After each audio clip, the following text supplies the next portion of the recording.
Chapter 5, Section 1, the greatest common factor and factoring by grouping. The objectives, as you can see, are to find the greatest common factor. Sometimes we just abbreviate that as GCF of a list of terms. We also want to be able to factor out the greatest common factor from some type of a polynomial, and we also want to be able to factor polynomial by using grouping, which I'll explain in just a little bit. Now, the stuff that we had back in chapter 4 that involved multiplication, involved the properties of exponents and such, are going to come in handy as we begin factoring. Now, I'll tell you right now, factoring is what separates the wheat from the chaff in algebra. You really can't get good in algebra in any of the later topics because they involve factoring. So many of them will involve factoring. The better you are able to factor, a lot of the other algebra that's to come is going to be easier for you because factoring is just one step perhaps of many. So we're going to start with the basics and work our way through in this chapter. Remember that when we factor something, we write the quantity as a product. Factors are those things that are multiplied together. Here's an example. I have 5 times 2 is equal to 10. 10, of course, is what you get when you multiply. That's called the product. The 5 and the 2 are factors. 5 and 2 are called factors of 10. Also, as I have listed here, 1 and 10 are factors of 10 because 1 times 10 is 10. So all those are the different factors of 10. If I listed all the factors of 10, I would have all the positive integral factors of 10, I should say. I would have 1, 2, 5, and 10. Of course, the number 1 is a factor of every number, and the number itself is a factor of itself. So in this case, I also had 2 times 5. So if I wanted to consider 30, which is a little bit bigger number, as possible factors, I would have 1 and 30. I could also have 2 and 15. I could have 3 and 10. I could have 5 and 6. I could also write it out as 2 times 3 times 5. Now the reason I underline this one is because in this case the 2, the 3, and the 5 are all prime numbers. So when you have that type of factorization, that's called a prime factorization. The fundamental theorem of arithmetic indicates that every composite number has a unique prime factorization. So 30 has only one prime factorization, 2 times 3 times 5. 30 is a composite number because composite numbers are numbers that have factors other than 1 in itself. Prime numbers are those numbers greater than 1 that have only 1 in themselves as factors. So 2 is a prime number.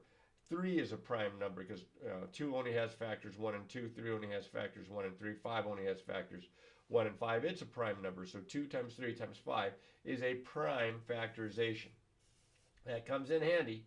So we want to be able to take a number and we want to be able to break it into its prime factors. All right, now, to get the greatest common factor going thing here, now greatest, we know what that means. That's the largest, the biggest. Common means what they both have, or if there's more than 2, what they all have. And the factor, of course, is that number that divides into the product evenly. That when we multiply the factors, we get that number. To do the greatest common factor here, we start by finding first the common factor out of all the numbers. So if we start off with the two numbers 12 and 18. 12 and 18 have lots of factors. 12 has factors of 1, integral factors of 1 and 2 and 3 and 4 and 6 and 12.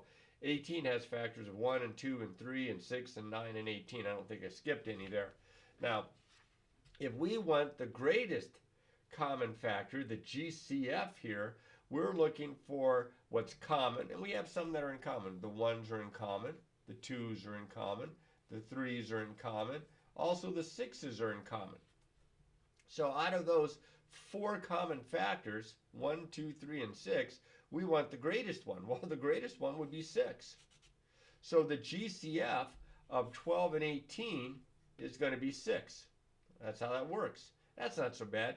You did that back when you were working with fractions, and you would have to find like common denominators, and you'd have to find LCDs and GCFs and all that kind of good stuff. Lots of letters, MVP, ABC, something like that. So what we're going to do is we're going to kind of draw upon our arithmetic skills from our, let's say middle school days and such, And we're going to use those to help us out with this algebra.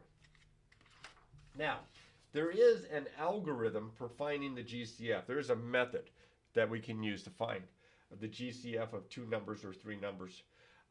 It's a little involved. If the numbers are small enough, most times you can kind of figure out the GCF in your head. But when the numbers get a little bit bigger, what we do is we follow this list of steps. We find the prime factorization of each number. Remember, every composite number has a unique prime factorization. All right, we list all the prime numbers, and in some cases we'll get to the variables, but not yet. We're getting there. The variables that is a factor of every term in the list. Remember, terms are separated by plus signs and minus signs when we write them out as polynomials, but we're going to just list them with commas here, as you can see in these first examples. Then we're going to use exponents on the common prime factors by taking the least exponent from the prime factor forms. Now, I know that sounds a little goofy, but I'm going to show that to you here in a second, and hopefully that makes more sense. You want the least number of common factors of 2's or 3's or x's or whatever it might be. And then we're going to multiply these primes together, and that will be our GCF. Now, if there's nothing in common, remember, there's always 1. So the greatest common factor would be 1. If you have two numbers and their common factor, GCF, is 1, then those two numbers are called mutually prime to one another. So let's try one. First one's already worked out for us here. Let's find the greatest common factor of 24 and 36. So 24, now some people use factor trees. Remember the good old factor trees? Let's see if I can have enough space here.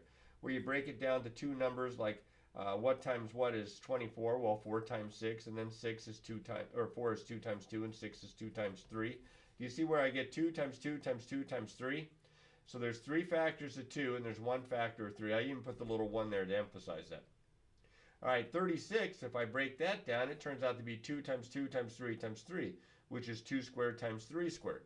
So you can see here my common, my factors that I have in 24 and in 36 in the prime factorizations, 2's and 3's. I got 2's and 3's in both of these. So I put down the 2's and 3's, and then I figure out, well, how many 2's and 3's do I have in common? Well, this one's got 3 factors of 2. This one's got 2 factors of 2. So they both have at least 2. So you take the one with the lesser or least exponent. So that would be the 2 that would go here for this 2. And then the 3's, I have 3 to the first here. I have 2 factors of 3 here. So you don't take the total. You take how many how many they have in common, and they both have at least 1 factor of 3. So that's why I put that little 1 there. That 1 goes right there. So I have 2 to the second times 3, which is 4 times 3, which is 12. So my biggest number that divides into 24 and 36 is 12. And you say, well, I could have told you that just by looking at the numbers, because I can do my times tables in my head and I can figure out that it's a 12. Well, yeah, sometimes you can. Sometimes the numbers get a little bit more difficult. They get a little bit bigger. They have more common factors. So this method works whether it's easy or not. It's just that it does take a few steps. So we'll try this one with 54, 90, and 108. Now, right off the bat, there's probably a few of you that can look at that and say, I already know it. And there's others of you who are saying, well, maybe I know it, maybe I don't. They're all even. Maybe it's 2 or something like that. Well, let's try it. So 54. Now, 54, you would want to use probably like a factor tree. Let's see if I have enough space up here. That's 6 times 9, and 6 is 2 times 3, and 9 is 3 times 3. And those are all, those bottom branches of my factor tree are all prime numbers. So that's 1 factor of 2 and 3 factors of 3. Then I take 90. All right, so I'll bring 90 up here. 90 is 9 times 10. 9 is 3 times 3, and 10 is 2 times 5. So in order, I have 2 times 3 squared times 5. Then I take 108. 108 is 9 times 12. And of course, 9 is 3 times 3. 12 is 2 times 6. And 6 is 2 times 3. This one really breaks down. So you look at all your bottom branches here. And I have, for 108, I have 2 factors of 2. I have 3 factors of 3. So let's see what that gives me. Well, I have, this one has a 5, but none of the other ones do, but they all have 2's and 3's. So how many 2's do they have in common? This one's got 1, this one's got 1, this one's got 2, so they all have at least 1. 3's, this one's got 3, this one's got 2, this one's got 3, so they all have at least 2. So that gives me 2 times 9, which is 18, and that is my GCF. Now, if you were sitting there thinking, oh, I bet it's 9, well, you would have forgotten that extra factor that's common of 2, and it turns out it's 18. So that's my GCF. If you want to write it like that, that's fine. All right, this last one here is kind of a special case because you may notice here, although 15 has a prime factorization, because it's a composite number, 19 does not. This is just like 1 times 19. It's a prime number. 25 is 5 times 5, or 5 squared. They don't have any factors in common. I mean, these guys have 5's, but this one doesn't have any 5's. So your GCF is 1. Remember, there's always a greatest common factor, even if it's just 1. Okay, just because there doesn't look like there's a number, another prime number that goes into all of them, doesn't mean that there's not a GCF. The GCF is 1. Now, we kind of use that same idea with the variables. We look to see which variables they have in common, and we see how many factors of the variable they have. Again, we want the one with the least amount, the one with the smallest exponent. So I have an example here where I have y to the third, y to the fourth, y to the fifth, and y to the sixth. So you can see that they're all just factors of y. This has got 3 factors. This is at 4. This one has 5. This one has 6. So if I want the GCF, I want the one with the smallest exponent, and that would mean I would want a 3. My GCF is y to the third because they all have at least 3 factors of y. You can't go y to the fourth because this one doesn't have 4 factors of y. So there's my GCF. Now we kind of use that along with the numbers to find GCFs of monomials. So let me go to that step now. We're getting there. We're getting there, people. All right, if I want to find the greatest common factor for each list of terms, I have 16t to the 9th. Well, that's an R. That's an R to the 9th. If I could read my own writing, I wrote that down originally. I have that's 16r to the 9th. I have 10r to the 15th, and I have 8r to the 12th. All right, now, what I do is I start with the coefficients, the numbers. I have 16, 10, and 18. Excuse me, 16, 10, and 8. So I got to break 16, 10, and 8 down. So I didn't leave myself very much space because I showed some of the work here. But 16 is 2 times 2 times 2 times 2. That's 2 to the 4th. Okay, 10, that's 2 times 5. And 8, that's 2 times 2 times 2. That's 2 to the 3rd. Well, they only have one factor in common. That's 2's. This one's got 4 2's. This one only has 1 2. This one has 3 2's. So they have 1 2 in common. So part of my GCF is that one common factor of 2. Then I look at my variables. I only have one kind of variable, and they all have R's. This one's got 9. This one's got 15. This one's got 12. So the one with the least exponent would be 9. And that's what I'm doing right in here. Now, I showed a little bit more work because I kind of broke down the prime factorizations and wrote them out with exponents like that. But this is the kind of work that you would do. You would first check the coefficients, the constants, and then you would check the variables. So I'm going to do that over here. Now, I caught a break on this one. This one doesn't have any coefficients. I mean, the coefficients are all 1. So the common coefficient would be 1, although you probably wouldn't write a 1 down unless that's all there is. But I have some variables in common. They all have s's. They all have t's. This is s to the 4th, t to the 5th, s to the 3rd, t to the 6th. And I believe this is s to the 9th, t to the 2nd, if my handwriting isn't that bad. So I have s's and I have t's. This one's got 4 s's, this one's got 3, this one's got 9. So the one with the smallest exponent is the 3. S to the 3rd. They all have at least 3 s's in common. This has more than 3 s's, but this one only has 3, so that's my least amount of them. That's what they all have in common. That's the most that they have in common. This has got t to the 5th, t to the 6th, and t to the 2nd. 5 factors, 6 factors, 2 factors. So the most they have in common is 2 factors. So I have 1 s to the 3rd times t to the 2nd. That's all I have in common. That's all my variables. So that's just s to the 3rd, t to the 2nd. You don't need to put the 1 there. You don't need to put a dot in between them. That will work. That's my GCF. All right, now you say, well, why would we do that? Why would we just, oh, goodness, I hope you could have read that. Why would we have just looked at individual terms like this to find the GCF? Because the individual terms could make up a polynomial. And that's when we get some real serious factoring going here, when we factor out our GCF.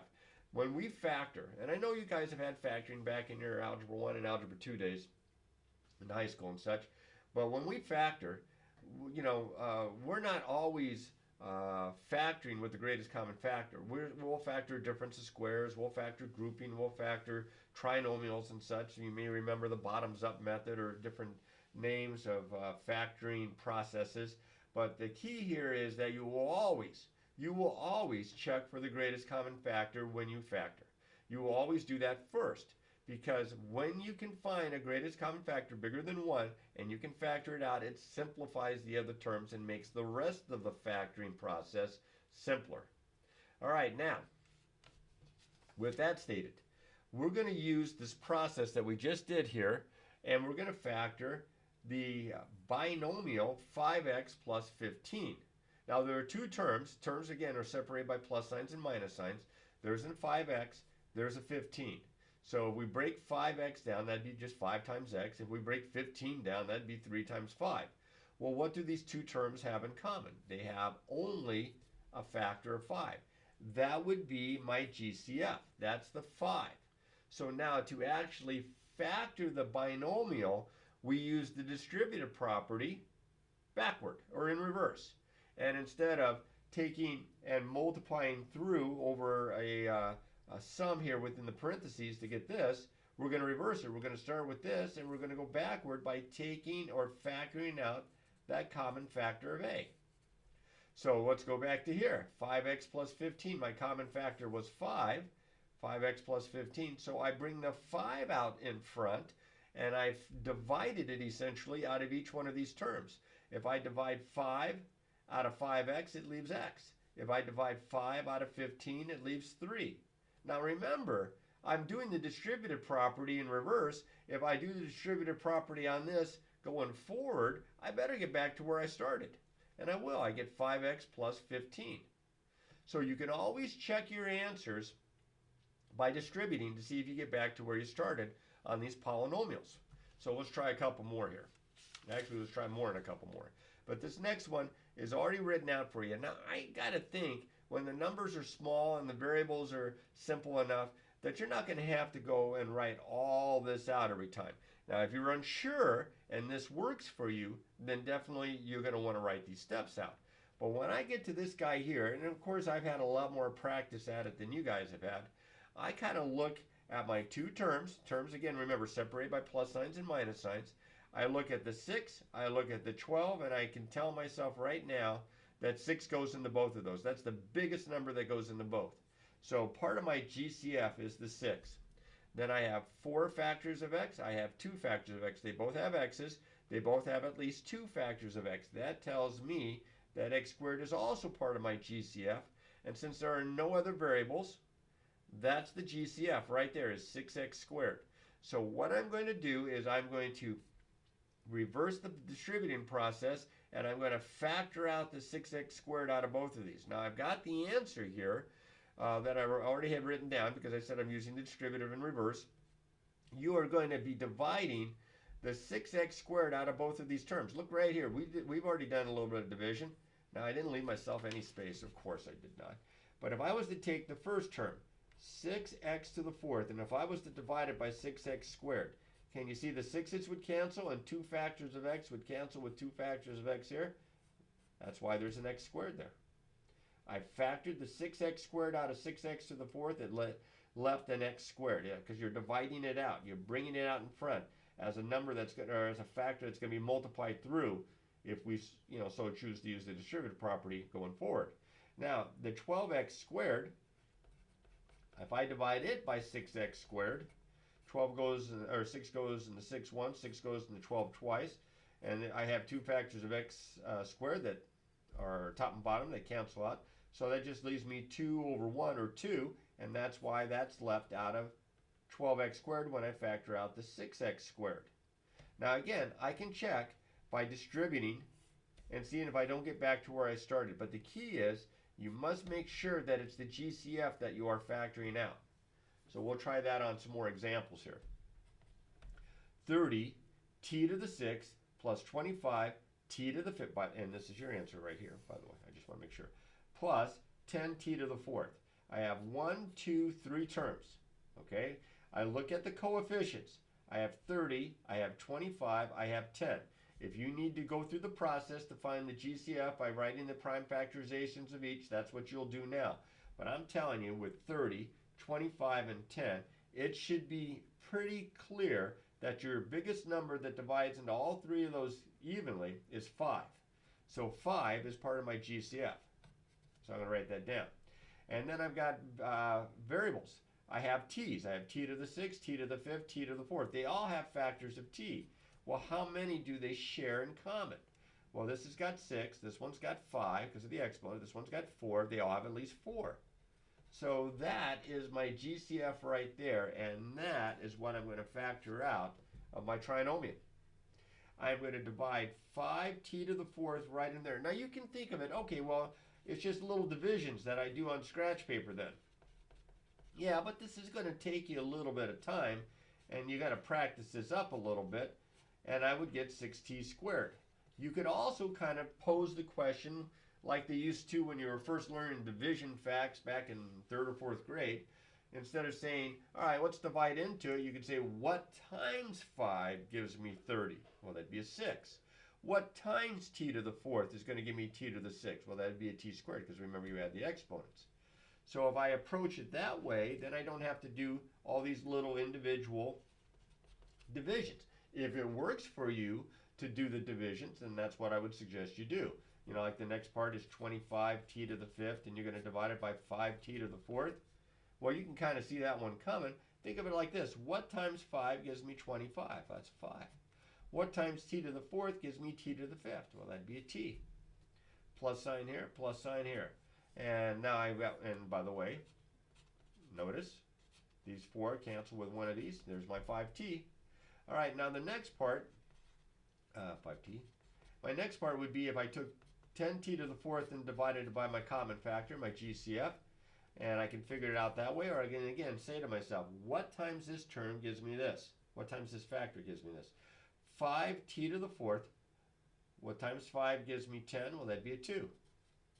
What times t to the 4th gives me t to the 4th? Well, that'd be 1.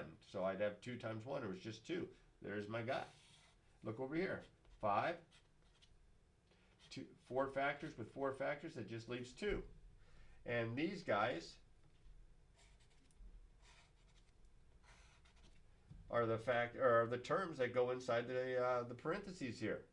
I have broken this trinomial down into 2 factors. One factor is 5t to the 4th, this monomial looking guy here.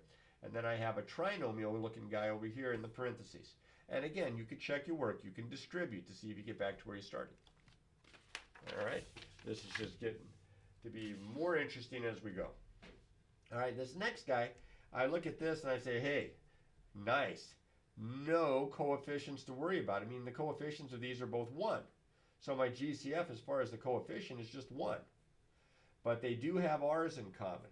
This one's got 12 of them. This one's got 10 of them. So they both have at least 10. So 1r squared, or just r squared, 1r to the 10th, or just r to the 10th, is my GCF. So if I factor that out of each one of these, now, what times r to the 10th gives me r to the 12th? Well, that would be r squared. And it's already have the 1. Plus, what times r to the 10th gives me r to the 10th? Well, it's not 0.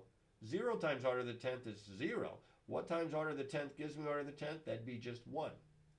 Now, you don't have to have that 1 there. In fact, I'd probably tell you not to write it down because it's not considered in simplest form if you leave that factor of 1 out there, even though most math teachers would understand what you're doing. Try to get in the habit of not putting a factor of 1. Now, you have to have this term of 1 here, because if that's not there and you try to distribute, you're not going to get that second term in the original problem.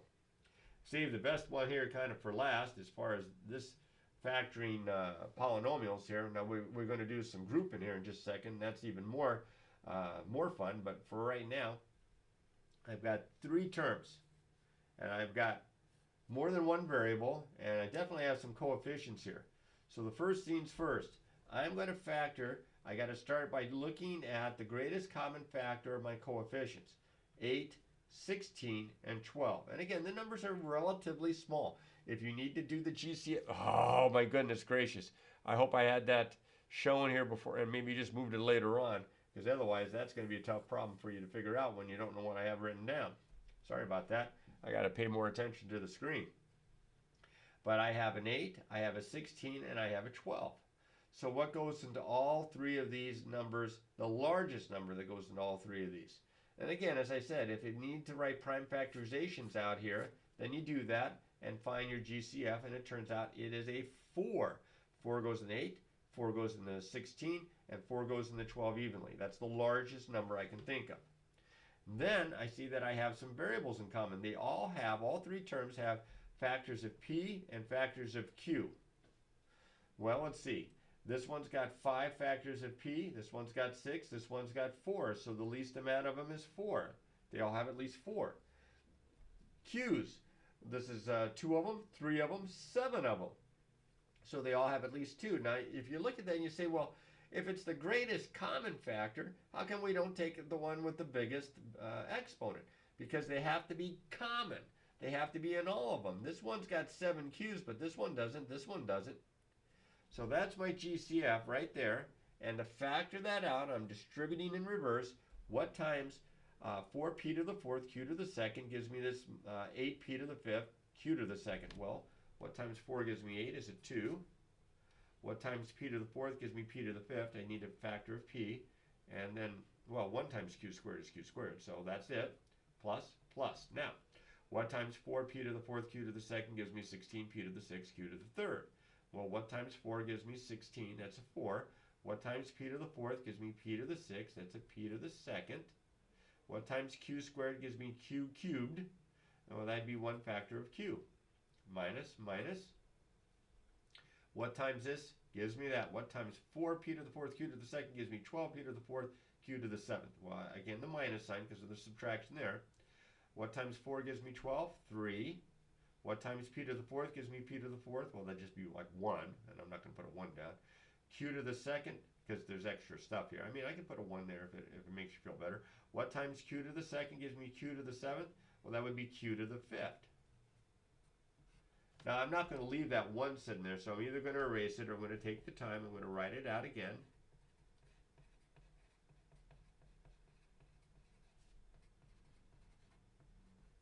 And there's my answer. Now you say, well, can I check it? Absolutely. You can check by distributing.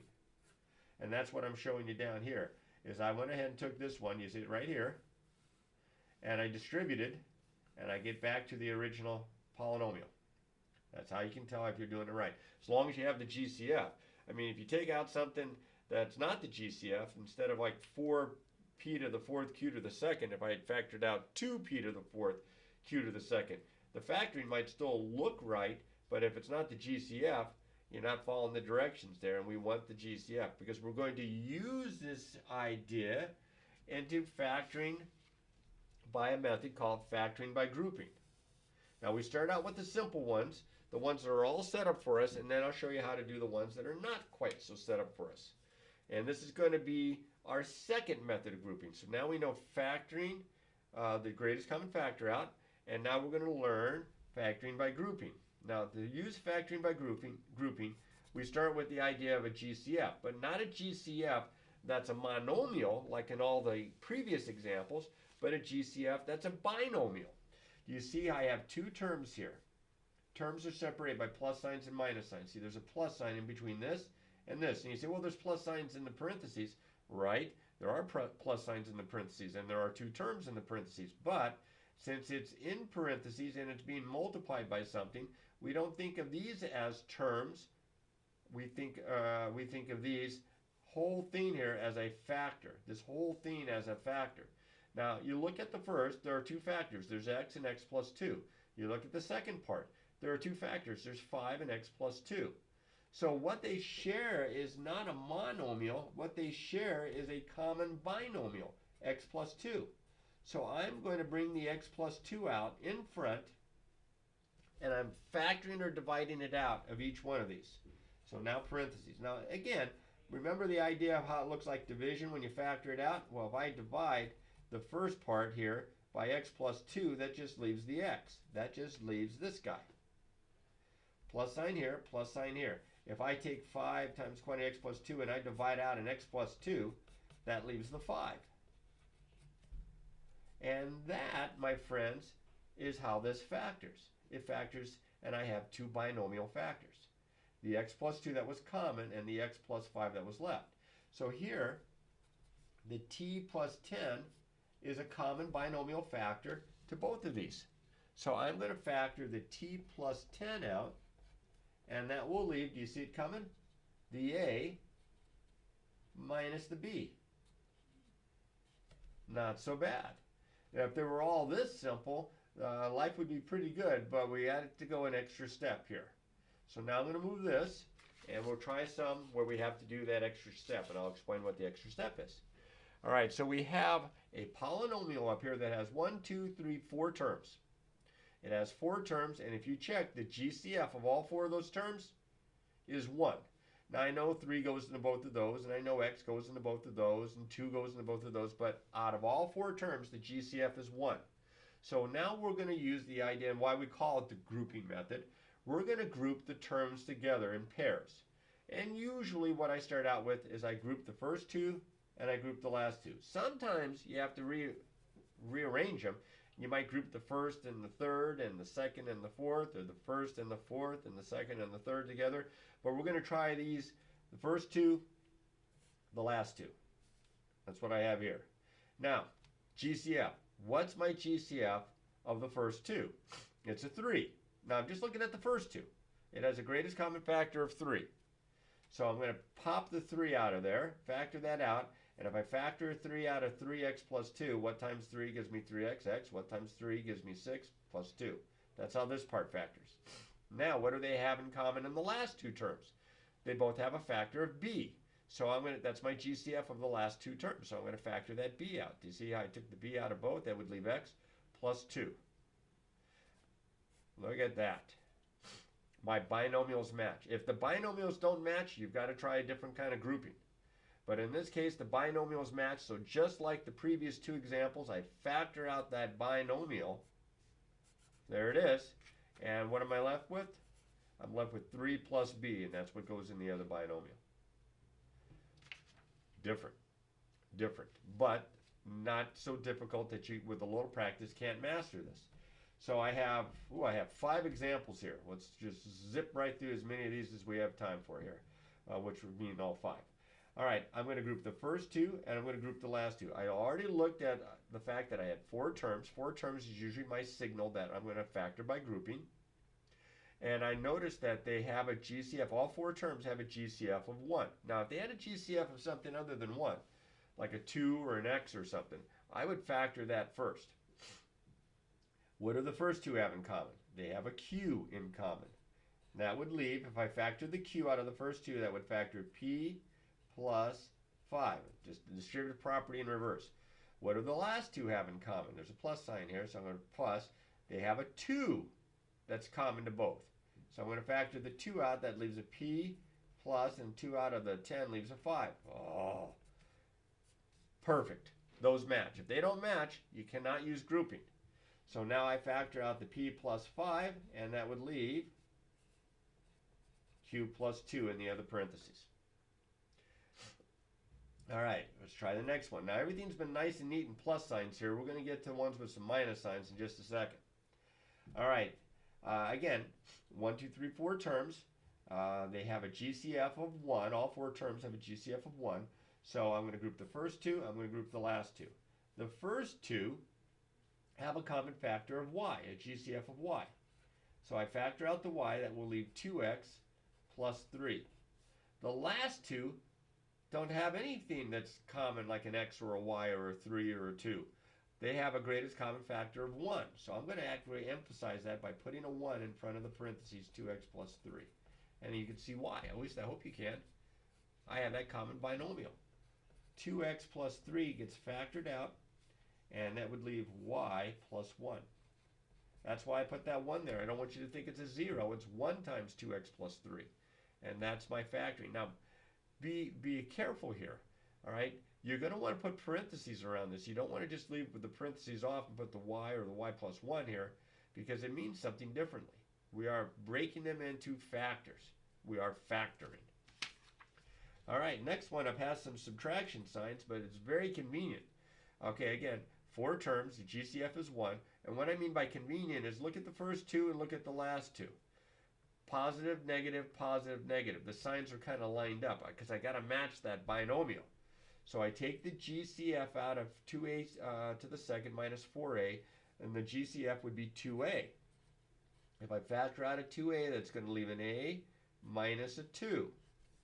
Here, my GCF is 3b. If I factor out, plus here, 3b, that's going to leave an a minus a 2. And we match the binomials. That was the key. So if I go ahead and factor out that common binomial of a minus 2, that's going to leave 2a plus 3.